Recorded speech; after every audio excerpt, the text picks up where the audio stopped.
première émission seen première numéro ak moom ñu koy def ak Boubacar Traoré nekk homme politique fii ci diwaanu Jaxaay dañuy xuus ci émission bi Boubacar ñu ngi leen nuyu. maa lay fay daam maa lay fay di rafetlu invitation bi. di ñaan aussi premier numéro bi nga xamante ne moo leen commencé concept bi tudd ñun ak moom. donc si kaw si wax na si askan bi di ñaan yàlla aussi yàlla na law ba si commune bi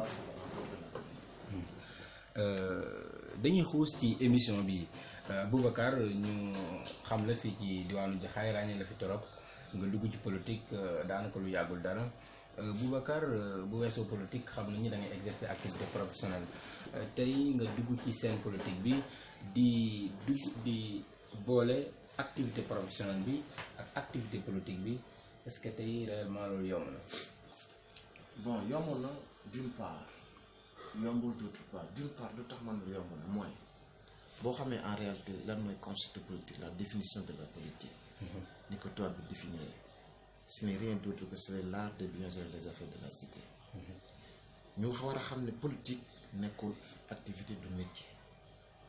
kon nag képp koo xam ne da ngay dugg ci politique da nga war a am benn qualification professionnelle moom moo la moo seconde mu nga ma def politique.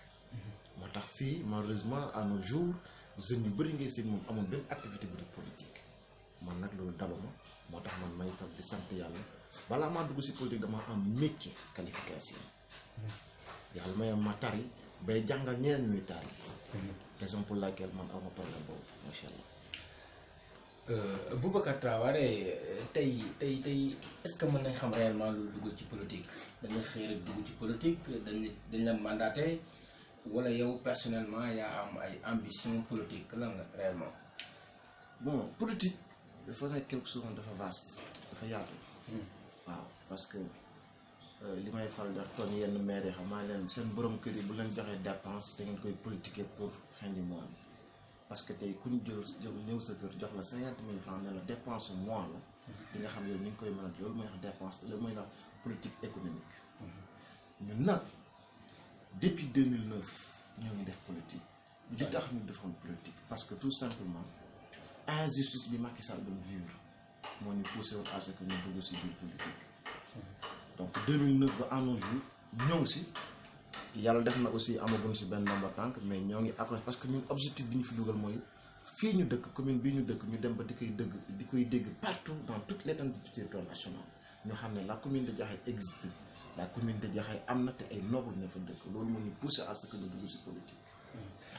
Parlant de l'injustice tey Boubacar ñu gis sa sortie yu bari da ngay adresser de manière da ngay critiquer actuel maire bi da ngay dem sax ba parfois bu ñu seetaanee yenn vidéo wala émission yi nga def da ngay attaquer le maire de Jaxaay tey lan mooy sa problème réellement avec le maire est-ce que li ko waral mooy bi ngeen demee élection locale yi 2014 ci 15 listes yi 3e bi nga jël mooy frustration bi wala yow yaa gis injustice bi nga xamante ni dafa lié à la mauvaise gestion de l'actuel maire de Jaxaay yan raison moo la poussé à ce que nga être critique face à cette personne.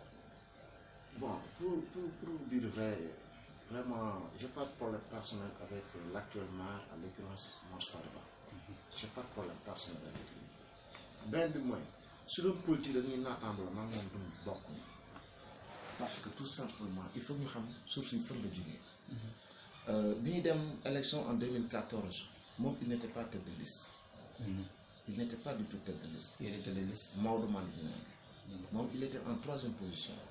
c'est pour vous dire que en général bu ñuy investir liste en général dañu ne tête de liste moom lañ bëgg pour mu nekk le maire. te saisi moom il n'était pas tête de liste kon man du ma méngoo ak moom politiquement parlant parce que man dem naa montrer samay preuves certes que ma jël 3e mais moom il n'était pas tête de liste. man bu may méngaloo sama bopp Maodo maa la lay méngaloo. Kapel yaa nekkoon 2e ci liste bi. non man dama yoroon sama liste bopp. ma jël 3e ci commune bi.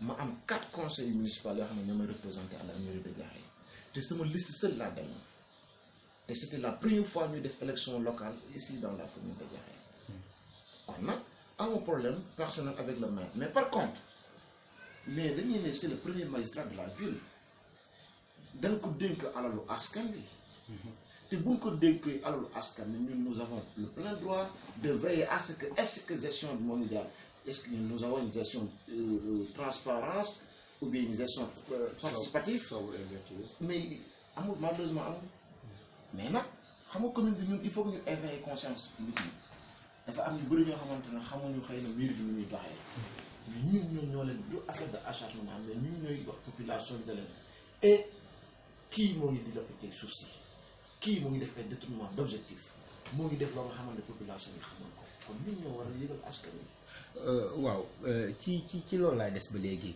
yéen ngi nekk ay autorité fii ci diwaanu Jaxaay macha allah daanaka ëpp ngeen sax fukk dëgg mais seen division bi est-ce que yaakaaroon ni tey mooy est-ce que seen division bi du def faiblesse su Jaxaay est-ce que seen division bi mënul causer un préjudice à la mairie parce que imaginez si vous étiez réunis.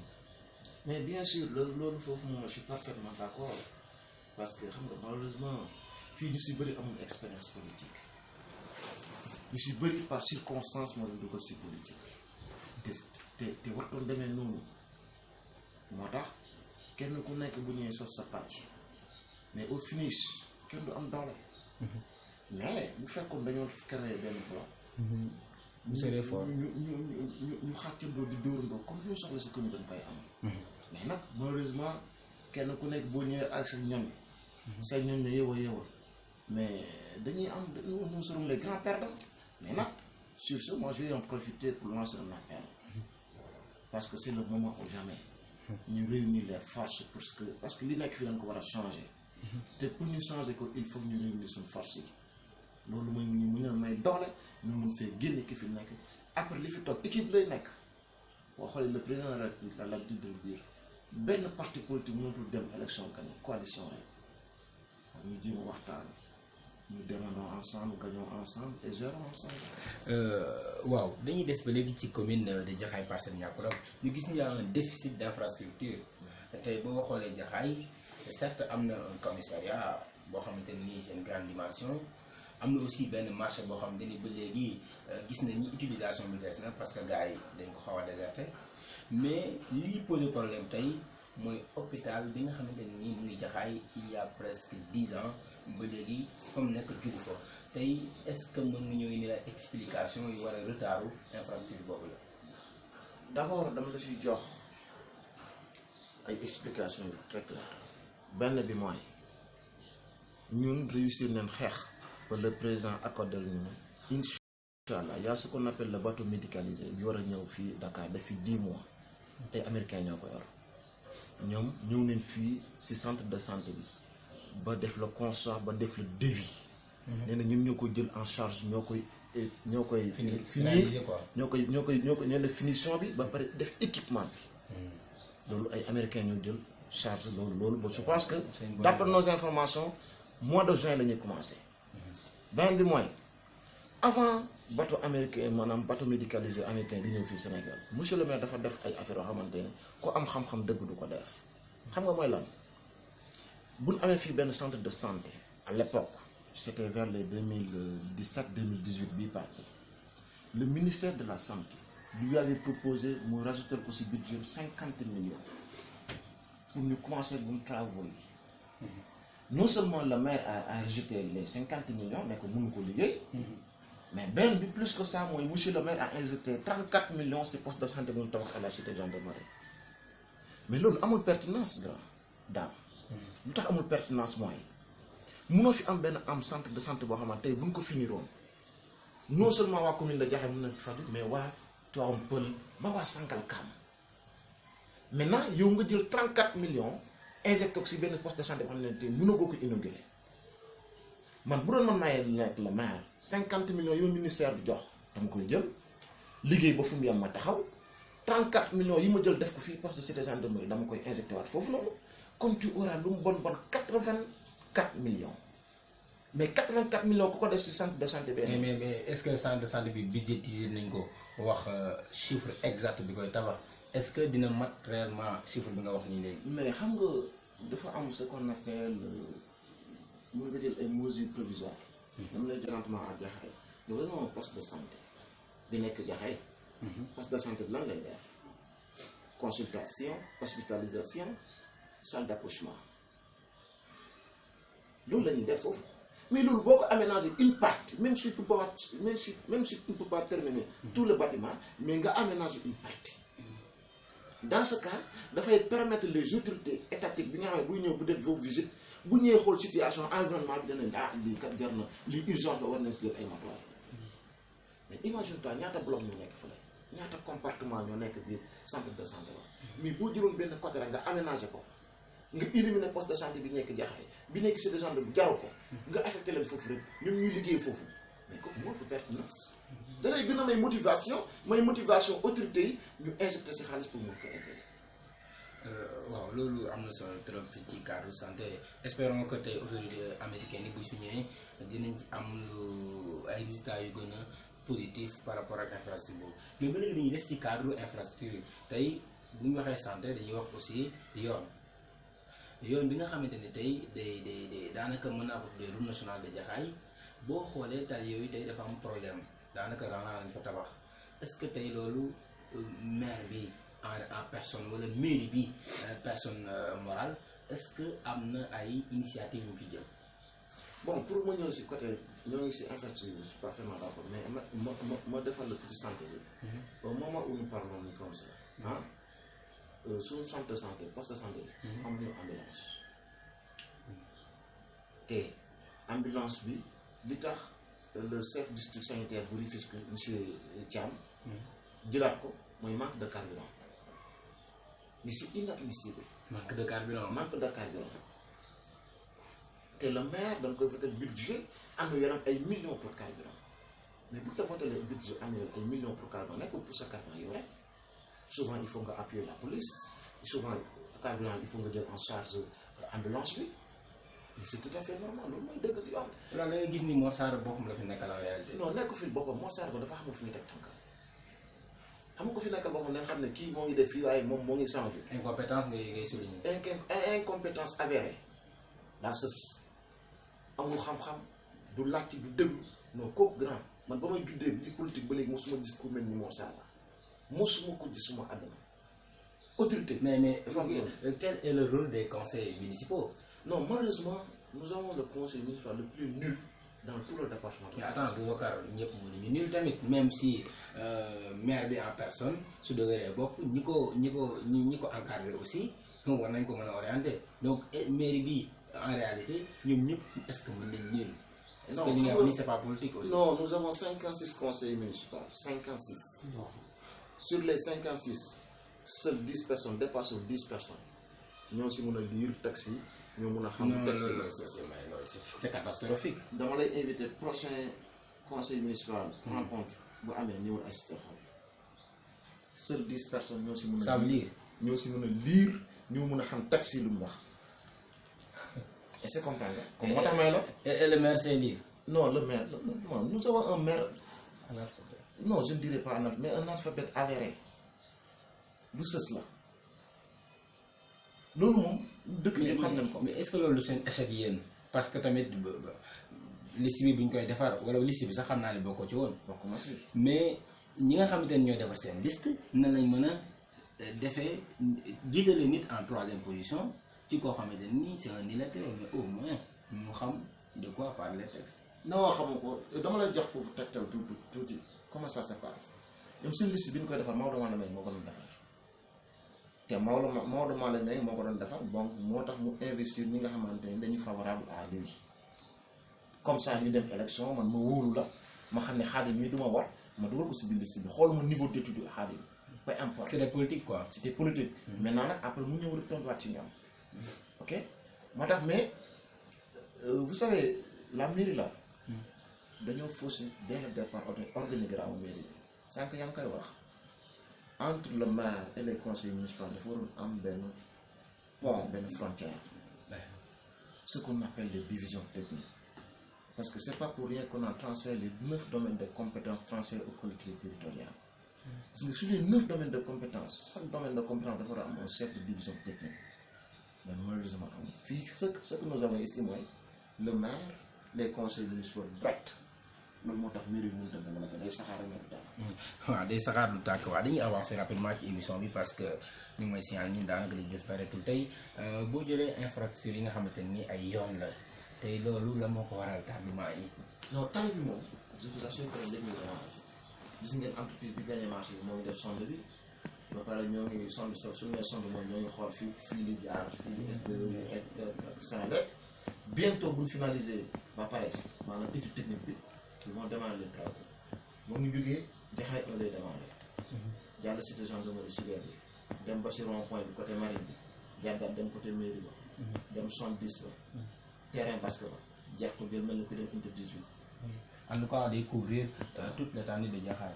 Pas du tout juste une partie. mais nag loolu aussi incompétence su mairie bi la parce que yow tey jii bu fekkee ne Promoville dafa ñëw wala Azur ñëw di la may ay voirie yi tali mais yow yaa koy imposer li nga xam ne mooy urgence ak li nga xam ne moom ko soxla. Boubacar tey gis nañ souligné nga lu bari wax nga ci santé wax nga ci yoon wax nga ci lu bari tey jii bu la askanu Jaxaay wóoloo ba jox la mairie bi yow loo fas yéene def en réalité say projet noo koy orienté jeunesse bi est-ce que nañ ci sentir seen bopp femmes yi en un mot population Jaxaay est-ce que nañ ci sentir seen bopp réellement. mais bien sûr parce que boo gisee ma si xëccoo ne dama bëgg nag maire si kàttan suñu borom ak ndimbalu askan bi parce que man dama gëm relever le défi. dama gëm ne étant jeune mën nga def ay problème. pourtant mënoo nga relever défi bi bis boo accompagné woon Mor Sarr ba parce que biñ ko faloon juste da nga defoon déclaration nii da nga koy accompagner. non waxuma la accompagner mais j'ai été son chef de cabinet mais 2 mois laata def j'ai démissionné parce que ça a été je ne pouvais pas travailler avec lui automatiquement. pour vous dire que ne am naa yéene yu mais teewul ma si raay pour mu liggéey. say projet. waaw samay projet je sais que vaste na mais dañ la si tënkal bi parce que temps yi may ko. dama lay jox benn tegtal ne la tey jii ñun bu ñu faroon li ñu njëkk a def d'abord mooy xool quelles sont les urgences et les li nga xamante ne urgence ak parce que jeunesse bi mën nañ comprendre que lay ASC amaguñu stade fu ñu footballé. ah oui ah oui. nawetaan yi passé amoon leen ay di def entre jonction entre Mbao Rufisque. Kër Massar aussi. loolu c'est inadmissible. te puis subvention yi aussi. am benn terrain boo xamante aménagé woon ko terrain bi boobu d'abord di surface bi ñu aménagé woon am naa sa école wàññi nañ ko ñun li ñu njëkk a def mooy bu ñu faral li ñu njëkk a def mooy audit. audition. il faut ñu auditer la mairie parce que fii ay naxa dëkkul fa nga xamante da ngay ñëw rek jël mairie bi jébbal ko def lu la neex ñëw ñu jël non loolu dañ koy auditer benn bi mooy gis nga budget dafa am lu koy retrouver xaalis mooy liggéey xaalis mënoo bëgg xaalis te doo liggéey xaalis c'est pas possible te budget bi nga xam ne prévision la da ngay xayma ne ma at mi bëgg naa def voter budget bu 1 milliard waaw mais 1 milliard da ngay croiser les bras pour am non il faut recruter le personnel nécessaire. mais Jaxaay aussi am na infrastructure yoo xamante ni nit ñi mën nañ ci am tiré ay impôt yoo xamante ni mën na dooleel maire bi. c'est une commune. mais boo xam ne xaw attention il y a de l'argent ici il y a des ressources ici dama la jox exemple ndaw taxe annuelle bu sédiment c'est 40 millions par an 40 millions par an sédiment de Jaxaay état am na lu ngay jox si fonds de dotation fonds de concours. mais amul marché amuñu marché sànq yaa ngi ne marché mais amuñu marché mu Jaxaay amuñu marché. y a un marché à côté de la cité 12B. cité 12B. marché ci ginnaaw foofu am na marché. cité 12B. 12B ci ginnaaw. centre commercial. bi nekk cité gendarmerie wala. non boo ñëwee ba 12B. waaw 12B nii police bi. waaw y a une route boo xamante ni moo lay jàllale ci kanam à droite nii am na fa ay. mais attention loolu marché boobu xam ne dañ ko aménagé ci Parcelles Assainies foofu yow boo fa demoon soxla fa cantine boo amul 1 million 500 mille wala 2 millions doo ko am marché loolu mooy marché loolu mooy vocation marché warul nekk marché boo xamante ni patrimoine lay nekk patrimoine privé. marché dafa nekk loo xamante ni yow mun nga ñëw samp sa taabal di fay juuti ñu xam ne lii patrimoine mairie bi la. mais léegi ay pàcc yu dagg la joxoon ko ay nit ñi ëllëg di ko jaayaat.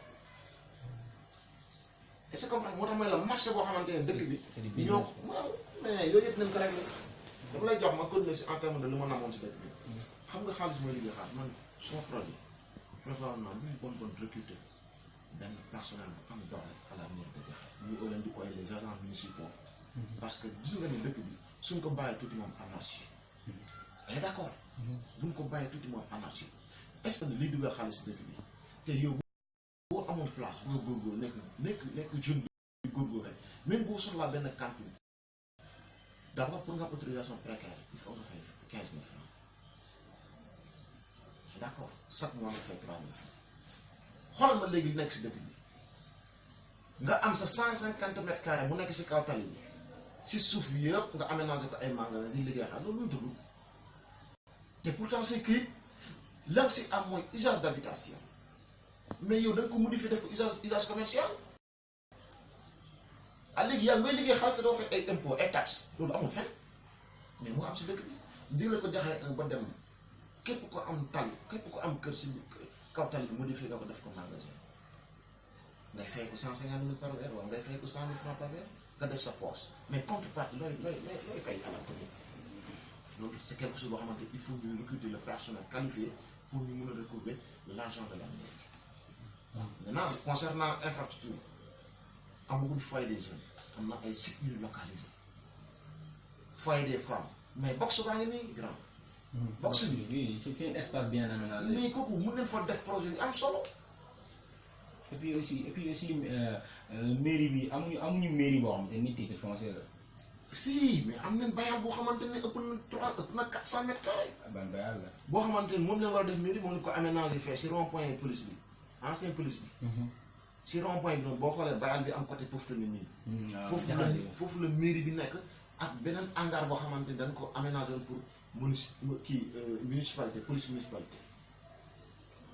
ndam dim blayal mais loolu mairie bi amul si xam-xam xam nga ñoo ko tabax. AGETIP mais ki nga jox AGETIP mooy dañuy bind le ministre de l'aménagement du ministre des collectivités territoriales et de l'aménagement moom bu la joxee accord de principe AGETIP ñooy exécuter marché bi. Boubacar tey est-ce que am nga yaqin ni di nga am une bonne position ci élection yi di ñëw parce que aussi yaa jëloon 3e c'est vrai mais tey diggante boobu ak tey am na yeneen candidat yu fi tudd am na yeneen ay nit yu foo xam ne def nañu benn proposition est-ce que tey am nga yaakaar ni boo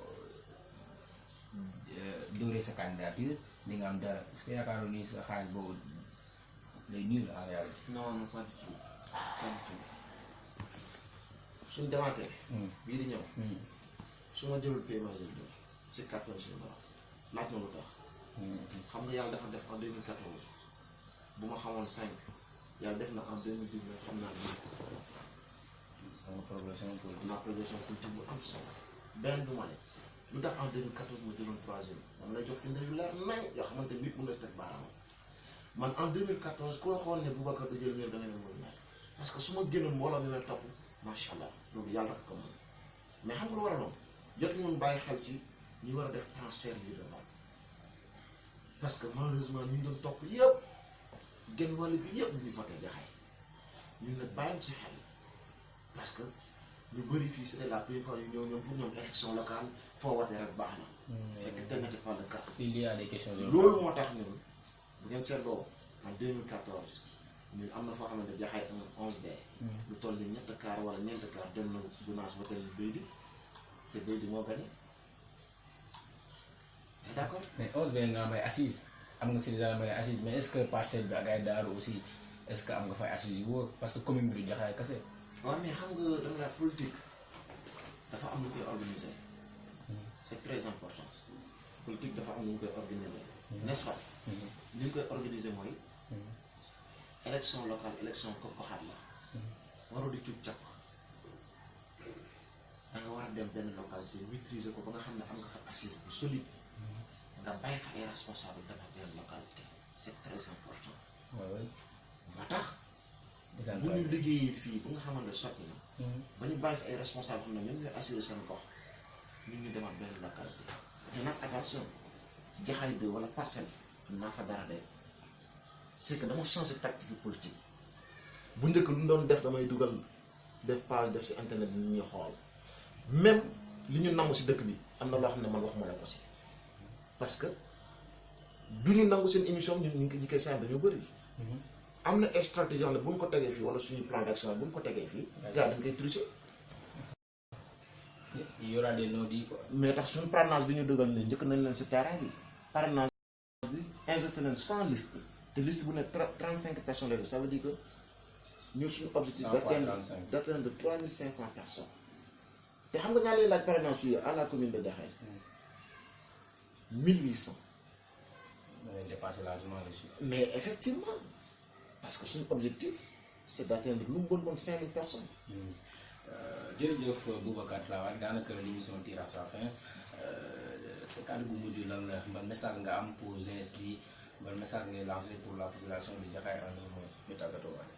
Voilà, donc message bi may lancé surtout plus particulièrement la jeunesse mooy nañ xam ne fi ñu jëm si élection c'est très sérieux du xaalis du sàggante du tur bu rafet du kër xam nga lan la compétence ak xam nit ñi xam nga monsieur Dame def nañ émission mais désormais fu ñu dajati ma xam ne kii Dame la Jaxaay la dëkk fierté la Dame man ku ma oo téléphone jot ma man aw ma xaalis mais ku ma invité bu ma amee sama jëm ma neen teewal la gis nga dama bëgg gars yi yeewu gëm seen bopp xam ne du question de xaalis mooy jiite dëkk du question de ndomba tànk mooy jiite dëkk xam nga du jiite dëkk ki bëgg si dëkk ba di dox si dëkk ba xam lan mooy métti si dëkk ba moo tax may wax jeunesse bi nañ taxaw même man bu ma votelul mais nañ taxaw ñun ñëpp am seen carte déglu candidat yëpp xool ka leen doy ñu wotel ko man loolu laa gëm parce que suñu papa yi ak suñu yaay yi jeunesse bi bu leen influencer ñu ànd ak ñoom kon kaana ñu ànd ñu bokk ndey bokk bàyyi waxuma ne ma impratiquement dama war a nekk maire mais li ma gëm mooy ki fi nekk nañ ko fi jëlee. alors benn parenthèse rek ci suppression poste premier ministre bi gars yi neen voie référendaire opposition bi président de la République ba ko yóbbu assemblée nationale ba njàng nga ci am ñu. président Macky Sall dañ fal 58,% yàlla les prérogatives de prendre des décisions moom moo ne da ko yóbbu parce que boo demee mun nañoo jógee élection présidentielle dépassé ay milliards te génnoon en 2016 demoon voie référendaire maanaam def élection référendum oui ou non bi en 2016 dépassé ay milliards ñëwaat en 2019 demaat ay mais du question xaalis question intégrité nationale. non juste dire mais même bu nekkee question intégrité nationale la dama lay wax benn affaire. Sénégal dafa am moment boo xam ne boo jëlee période élection rek dina ralentir économie réew mi kon nag pour ne pas perdre du temps te président objectif am mooy parce que boo xoolee li fi premier ministre nekkoon dossier yi day def benn transaction day jaar si premier ministre soog a egg si président loolu la bëgg indi moo tax ñu wax le mode fast track. est-ce que loolu du dem ba ñu jàpp ni président dafa bëgg a akimu affaire yi. non du akimu président dafa bëgg moom dossier yi nga koy présenté mu nekk lu gaaw ñu jël décision lu gaaw affaire di dox mais terre bi rek président ñaata yoon ngay dégg ñu ne nañu gars yi di gaaw di def décaissement yi pour gars yi mën a jël seen liggéey bi mën a gaaw dafa am parce que 5 ans dafa gaaw il faut mu def mode fast track pour 5 ans yi mu mën a atteindre objectif am li mu bëgg. ñu koy lancer un appel nag 100 000 emplois yi mu xam ne wax na ko. digge na ko. wallaahi commune de Jaxaay ñoo ngi ciy xaar seen wàll. surtout jeunesse baa ngi fi. di toog di xaar am nañ suñuy diplôme di toog di xaar même ñi amul seen diplôme di liggéey xaar ñoo ngi toog di xaar parce que Jaxaay dama bëgg ñu xam ne dafa bokk ci Sénégal. Jaxaay nekkul que dëkk boo xam ne ay sinistre la fa dëkk wala ay kii projet bi nu mu dëkkee bu ñu xoolee bët bi fii ay noble ñoo fi dëkk moom lay kaas. neen xam ne fii ay noble la fi dëkk ay garme fi dëkk ay garme fi dëkk. ay intellectuel la gëm. kon dañoo bokk ci affaire dañu jox ci affaire yi waaw. gars yi ñu ngi en 2 minutes moo ci des wax nga ci wàllu suppression de la fonction du premier ministre bu ñu dépassé cadre boobu ba tey est-ce que tey jàpp nga ni candidature Macky Sall ci élection yi di ñëw lu jaadu la wala lu xel mënta na ko. non xam nga le président Macky Sall xam naa koo xamoon rek mooy tax nga sikki sàkk. Le président il est encore jeune il y a d'autres ambitions. Président Macky Sall amul jot nekk fii di prévoir ay 3e mandat du ko def moom man mi nga xam ne xam naa ko man. non du ko def président boo xasee ba wax rek pare na sax. président yàgg na wax aussi di ko gis. non xam nga kaay ñoo bokkul. bii moom moo jël décision defar benn référendum boo xamante en 2016. 2024 président Macky Sall jeexal na mandat.